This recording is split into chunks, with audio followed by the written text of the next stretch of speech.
गंगापुर नाम का एक गांव था। वहां रामू नाम का एक चरवाहा रहता था। रामू बकरी पालने का काम करता था। सुबह होते ही रामू बकरियों को लेकर जंगल जाता था।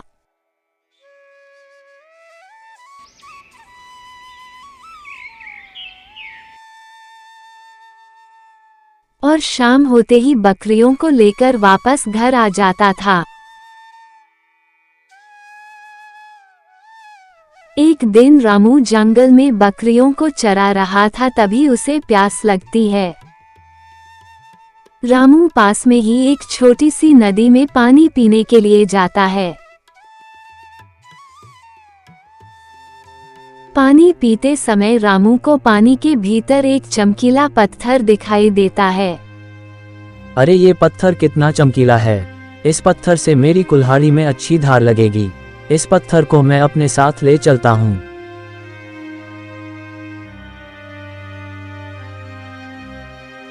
जैसे ही रामू उस पत्थर से कुल्हाड़ी में धार लगाने के लिए रगड़ता है, वह कुल्हाड़ी सोने का बन जाता है। अरे ये क्या, ये कुल्हाड़ी तो सोने का बन गया।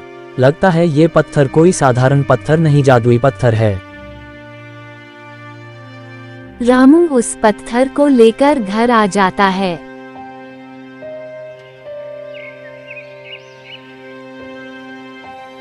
इस जादुई पत्थर से मैं बहुत सारे सोने की वस्तुएं बनाऊंगा और उसे बेचकर मालामाल हो जाऊंगा।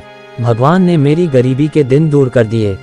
ऐसा सोच के रामू उस पत्थर को हथौड़ी पर रगड़ता है, पर वो हथौड़ी सोने का नहीं बनता है। अरे ये क्या, ये हथौड़ी तो सोने का नहीं बना। लगता है जादुई पत्थर का जादू खत्म हो गया है। हे भगवान, मेरा अमीर बनने का सपना तो सपना ही रह गया। लगता है मेरी किस्मत में बकरी चराना और गरीबी में जीवन बिताना ही लिखा है।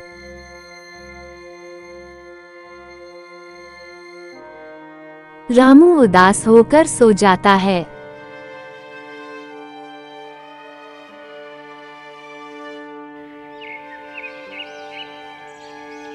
अब ये पत्थर मेरे किसी काम का नहीं है। इस पत्थर को मैं अभी तोड़ डालता हूँ। पत्थर को तोड़ने के लिए रामू जैसे ही हथौड़ी से पत्थर को मारता है, वो हथौड़ी सोने का बन जाता है। ये हथौड़ी तो सोने का बन गया।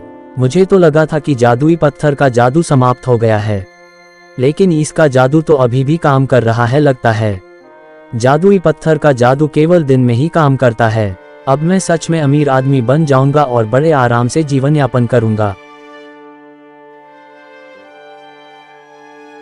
रामू सोने की कुल्हाड़ी को शहर में एक सुनार के पास बेच देता है। रामू को बहुत सारे पैसे मिलते हैं।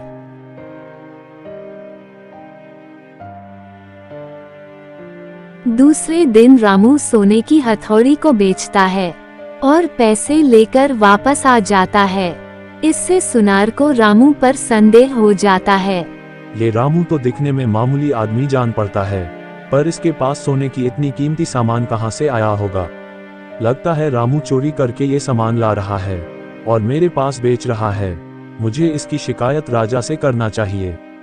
और सुनार रामू की शिकायत करने राजा के पास जाता है।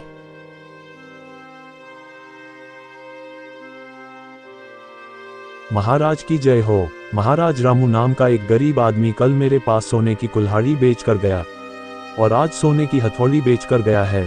उसे देखकर ऐसा नहीं लगता कि यह सामान उसी के होंगे। मुझे संदेह हो रहा है कि रामू कहीं से चोरी करके ये सामान ला रहा है। इस बात की अच्छी तरह से जांच परख होनी चाहिए महाराज। राजा सिपाहियों को आदेश देता है कि रामू को पकड़कर दरबार में लाया जाए। सिपाहियों, रामू को पकड़कर तुरंत हमारे सामने दरबार में ले आओ।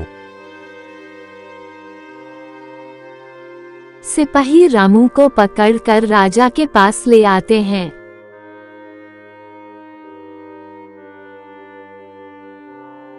रामू, तुमने सुनार के पास जो सोने की कुल्हाड़ी और सोने की हथौड़ी बेचा, वह तुम्हारे पास कहां से आया? रामू सोचता है कि अगर वह सच बता देगा तो राजा उससे जादुई पत्थर को मांग सकता है, इसलिए वह झूठ बोल देता है। मुझे क्षमा कर दो महाराज।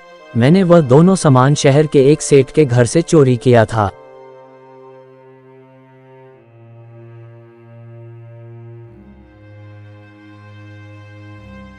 सिपाहियों, रामू ने चोरी करके अपना अपराध खुद ही कबूल कर लिया है।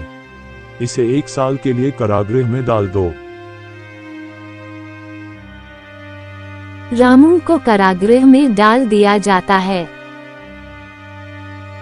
कुछ दिन बाद,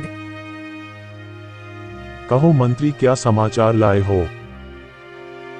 महाराज, एक बुरी खबर है।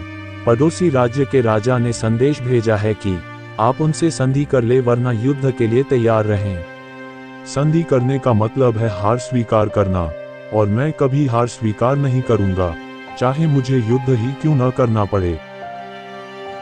परंतु महाराज, युद्ध करने के लिए हमें भारी मात्रा में हथियार की आवश्यकता पड़ेगी, और अभी हमारे पास हथियार खरीदने या बनाने के लिए पर्याप्त मात्रा में धन उपलब्ध नहीं है। इसका मतलब यह है कि हम अभी युद्ध करने के हालात में नहीं हैं महाराज। हम अपनी प्रजा से सहायता मांगेंगे। पूरे राज्य में यह ऐलान कर दो कि जो कोई भी अपनी इच्छा अनुसार जितना भी धन, कीमती आभूषण या सोने चांदी की कोई भी वस्तु दे सकता हो, वह राजकोषालय में जमा कर सकते हैं। जैसी आपकी आज्ञा महाराज। ये खबर रामू के कान तक पहुंचती है। लगता है कि हमारा राजा किसी बड़ी मुसीबत में है, तभी तो वह अपनी प्रजा से सहायता मांग रहे हैं। मुझे भी राजा की मदद करना चाहिए। सुनो सिपाही भैया, मेरे घर में कुछ सोने की वस्तुएं हैं जिनको मैं राजा को देना चाहता हूँ। यदि राजा की आज्ञा मिले तो मैं भी घर जाकर वह सामान लेकर थोड़ी देर में वापस आ जाऊंगा।